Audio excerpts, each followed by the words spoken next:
తాకట్లో ఉన్న మీ బంగారాన్ని విడిపించి ఆ రోజు ఆన్లైన్ రేటుకి కొంటాం. Sharma gold company. నమస్కారం, వెల్కమ్ టు సుమన్ టీవీ. నేను గీతాంజలి. విశ్వావసు నామ సంవత్సరంలో ద్వాదశ రాశుల వారి జాతక ఫలితాలు ఏ విధంగా ఉన్నాయో తెలుసుకుందాం. వివరించేందుకు ప్రస్తుతం మనతో పాటు ఉన్నారు శ్రీచక్రపీఠం వ్యవస్థాపకులు, ప్రముఖ జ్యోతిష్య పండితులు బ్రహ్మశ్రీ ప్రదీప్ జోషి గురువు గారు. వారితో మాట్లాడదాం. గురుగారు నమస్కారం అండి. శ్రీ గురుభ్యో నమః. శ్రీమాత్రే నమః. విద్యుద్ధామ సమప్రభాం మృగపతి స్కంధస్థితాం భీషణాం కన్యాభికరవాలకేట విలసదస్తాభిరా సేవితాం హస్తైశ్చక్ర గదాసికేట విషికాంశ్చాపం గుణం తర్జనీం బిభ్రాణాం అనలాత్మికాం శశిధరాం దుర్గాం త్రినేత్రాం భజే. శ్రీమాత్రే నమః.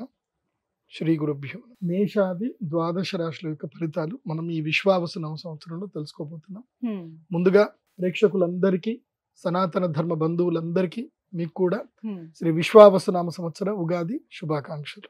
గురుగారు, ఈ విశ్వావసు నామ సంవత్సరంలో ధనస్సు రాశి వారి జాతక ఫలితాలు ఏ విధంగా ఉన్నాయో తెలియజేస్తారా? ధనుస్సు రాశికి ఈ సంవత్సరం ఆదాయ వ్యయాలు ఎలా ఉన్నాయి? ధనుస్సు రాశి ఆదాయం 5, వ్యయము 5, రాజపూజ్యం 1, అవమానం 5. సో ఈ సంవత్సరం ఎట్లుందంటే ధనుసు రాశి వారికి బ్యాలెన్స్ గా ఉంది. ఎట్లుంది అట్లనే ఉంటుంది, పెద్దగా తేడాలు ఏమీ ఉండవు. అన్లెస్ యూ హార్డ్ వర్క్, మీరు హార్డ్గా ట్రై చేస్తే తప్ప మీకు అదృష్ట యోగాలు అయితే వరించవు. కానీ అదృష్ట యోగం ఉంది. ధనస్సు అంటే ఏమిటి అంటే సగము శరీరం మృగము యొక్క శరీరము, తర్వాత మనిషి శరీరము, విల్లును ధరించినటువంటిది. అంటే వీళ్ళ యొక్క విలక్షణమైన వాళ్ళు ధనుసు రాశి వాళ్ళు. వీళ్ళు ఏంటంటే తాము పూర్తిగా అనుభవపూర్వకంగా నమ్మితే తప్ప దేన్ని నమ్మరు. ఇది మంచిది, చెడుని మాత్రం టక్కని నమ్మేస్తారు. అట్టుంటుంది ధనుసు రాశి.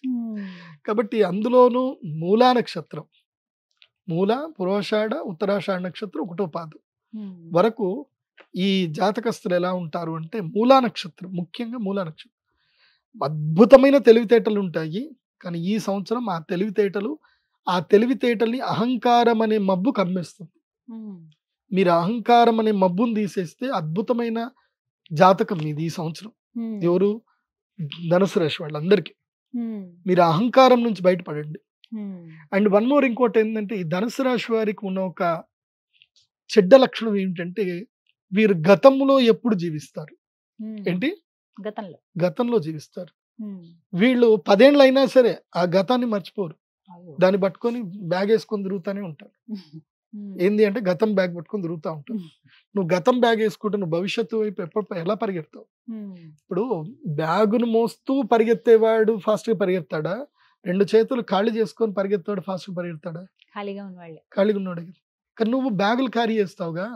ఎందుకోసం అంటే మెమొరీ పవర్. ధనుస్సు రాశి వారికి మెమొరీ ఎక్కువగా ఉంటుంది. Most of the criminal advocates కానివ్వండి, తర్వాత బ్యాంకింగ్ సెక్టార్లో ఉండేది కానివ్వండి, చార్టర్డ్ అకౌంట్లు కానివ్వండి, వీళ్ళంతా ధనుసు రాశి వాళ్ళు ఉంటారు. మంచి వాళ్ళు. కాకపోతే వీళ్ళు గతాన్ని మర్చిపోరు. గతం మర్చిపోతేనే భవిష్యత్తు ఉంటుంది. భగవంతుడు మనకి ప్రతిరోజు నిద్రను ఎందుకు ఇచ్చాడు? రోజు రాత్రిని ఎందుకు ఇచ్చాడు అంటే రోజు సూర్యోదయం ముందురా బాబు, జీవితం ప్రతిరోజు కొత్తగా చూడాలి. ఎప్పుడు నెమరేసుకుంటూ ఎప్పుడు తిడతానే ఉంటారు. ఇప్పుడు మీకు జీవితంలో ఎవడో నష్టం చేశాడు, సరే జరిగిపోయిందిరా నష్టము, కానీ ఆయన తిడతానే ఉంటారు. ఇంకా అది కాదు, అది తీరు మార్చుకోవాలి. మార్చుకుంటే ఈ సంవత్సరం ధనుసు రాశి వారికి సప్తమ గురువు వస్తున్నాడు. ఈ సంవత్సరం తప్పకుండా పెళ్లి చేసుకోవాలి. ధనుసు రాశి వారు ఎవరైనా పెళ్లి చేసుకోలేదంటే పెళ్లి చేసుకోండి. ఇంకోటి కూడా చెప్తా, ఒకవేళ మీరు ఆల్రెడీ మీ ఆవిడని పెళ్లి చేసుకున్నారు, మీ ఆవిడ ఉంది, మళ్ళీ పెళ్లి చేసుకోండి మీ ఆవిడనే. మళ్ళీ మంచి ముహూర్తంలో తాళి కట్టండి. అక్షయ తృతీయ రోజు మీ ఆవిడకి తాళి కట్టండి. వీలైతే కొత్తగా ఒక నల్లపూసల దండ మీ ఆవిడకి మెడలో కట్టండి. నల్లపూస లేకపోతే పసుపు తాడైనా మీ ఆవిడకి కట్టండి. ఎందుకోసం అంటే సప్తమ స్థానంలో గురువు వస్తే మనతో ఉన్నటువంటి మన యొక్క సహచరుల వల్ల కూడా మనకు అదృష్ట యోగం సిద్ధించే అవకాశం ఉంటుంది. కాబట్టి మీ ఆవిడకి మంగళసూత్రాలు మళ్ళీ కట్టండి. ఏం పర్లేదు, దాంట్లో నష్టమేం లేదు. దేవుడికి ప్రతిరోజు పెళ్లి చేస్తాం. లేదంటే శ్రీరామనవమి రోజు శ్రీరాముల వారికి కళ్యాణం చేయించండి. అక్షయ తృతీయ రోజు వెంకటేశ్వర స్వామి వారికి కళ్యాణం చేయించండి. సో కళ్యాణ సేవలు చేయించి మీ అదృష్టాన్ని ప్రయత్నం చేసుకోండి. నేను ఇందాక ఎవరికి తులారాశి వాళ్ళకి ఒక ట్రిక్ చెప్పాను. మళ్ళీ మీకు కూడా చెప్పాల్సిన అవసరం లేదు, తులారాశితో ఒకసారి రాశిఫలాలు చూడండి. సింపుల్ చెప్తున్నాను, మీది డిజిటల్ కార్డు చేసుకోండి. స్టార్టప్ వైపు ప్రయత్నాలు చేయండి, గవర్నమెంట్ కూడా లోన్ ఇస్తుంది. సో ముద్రా లోన్స్ వస్తున్నాయి, దాని వైపుకి వెళ్ళి ఒక బ్యాంక్ మేనేజర్ని పరిచయం చేసుకొని అసలు ఈ ముద్రా లోన్స్ అంటే ఏంది, మీరు ఏమేం చేసుకోవాలి, ఏం కథ అని చూసుకొని స్టార్టప్ బిజినెస్ చేయండి. చేస్తే తప్పకుండా మీకు మంచి సంపద కలిగే అవకాశం ఉంటుంది.